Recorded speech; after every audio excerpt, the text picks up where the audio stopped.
NCERT ने class 9 के लिए नई सोशल साइंस की किताब understanding society India and beyond part 1 जारी कर दी है, जिसमें पहली बार 1975 में लागू आपातकाल को पाठ्यक्रम में शामिल किया गया है। इस अध्याय में 25 जून 1975 को तत्कालीन प्रधानमंत्री इंदिरा गांधी की सलाह पर लगाए गए आपातकाल को भारतीय लोकतंत्र का सबसे विवादास्पद दौर बताया गया है। किताब में छात्रों को यह भी समझाया जाएगा आपातकाल क्या होता है और इसके कितने प्रकार होते हैं। साथ ही जेपी आंदोलन, बढ़ती महंगाई, राजनीतिक अस्थिरता, विपक्षी आंदोलनों के प्रमुख कारणों के रूप में शामिल किया गया।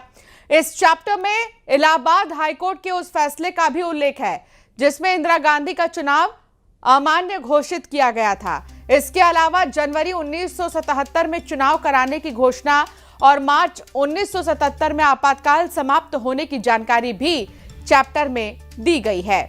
कुल मिलाकर जो अब बच्चे हैं वो इतिहास से जुड़ेंगे, इतिहास के बारे में जानेंगे और इमरजेंसी, जो कि वाकई में बहुत बड़ा शब्द है अपने आप में। इमरजेंसी ये दिखाता है कि आपातकाल क्या है, आपातकाल को किस तरीके से देखा जाए, कब लगाया जाता है, कितने प्रकार के आपातकाल होते हैं और किस सिचुएशन में इमरजेंसी लगाई जाती है, ये सब कुछ बच्चे पढ़ेंगे। इमरजेंसी पर पीएम मोदी का एक पोस्ट आया है। संविधान हत्या दिवस काले दौर की याद दिला रहा है। भारतीय लोकतंत्र को बुरी तरह से कुचला था।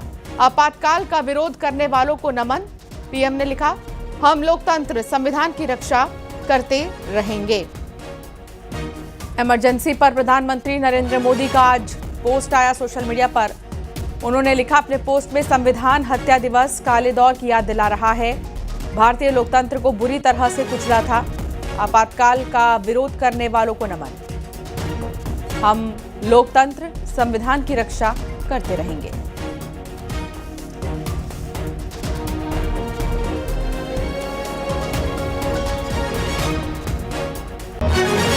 प्रधानमंत्री नरेंद्र मोदी ने एक पोस्ट किया सोशल मीडिया प्लेटफॉर्म पर। आपको बता दें कि आज ही एनसीईआरटी ने क्लास 9 के लिए नई सोशल साइंस की भी किताब जारी की है, understanding society India and beyond part 1, जिसमें पहली बार 1975 में लागू आपातकाल को पाठ्यक्रम में शामिल किया गया है। 25 जून की ही वो तारीख थी। आज 25 जून 1975 को तत्कालीन पीएम इंदिरा गांधी की सलाह पर लगाए गए आपातकाल को भारतीय लोकतंत्र का सबसे विवादास्पद दौर बताया गया है। आज 25 जून है और आज के दिन को बीजेपी जो है काले दिवस के रूप में मना रही है। प्रधानमंत्री नरेंद्र मोदी का भी एक पोस्ट आया है। उन्होंने लिखा, संविधान हत्या दिवस। संविधान हत्या दिवस 25 जून 1975 को जब आपातकाल लागू किया गया था, उसको एक बार फिर से दोहराया गया और लिखा कि काले दौर की याद दिला रहा है। भारतीय लोकतंत्र को बुरी तरह से कुचला गया था। आपातकाल का विरोध करने वालों को नमन करते हैं, पीएम ने लिखा। और ये भी लिखा कि हम लोकतंत्र और संविधान की रक्षा करते रहेंगे। 1975 का वो दौर और 25 जून तारीख। आज भी 25 जून है, लेकिन दौर बदल गया है, साल बदल गए हैं, चेहरे बदल गए हैं, नेतृत्व बदल गया है। पीएम मोदी ने भी आज एक पोस्ट किया। इमरजेंसी वाले दिन को उन्होंने याद करते हुए लिखा, ये काले दिवस से कम नहीं है, ये काले दौर की याद दिला रहा है। संविधान हत्या दिवस के रूप में बता रहे हैं इस दिन को। भारतीय लोकतंत्र को बुरी तरह से कुचला था।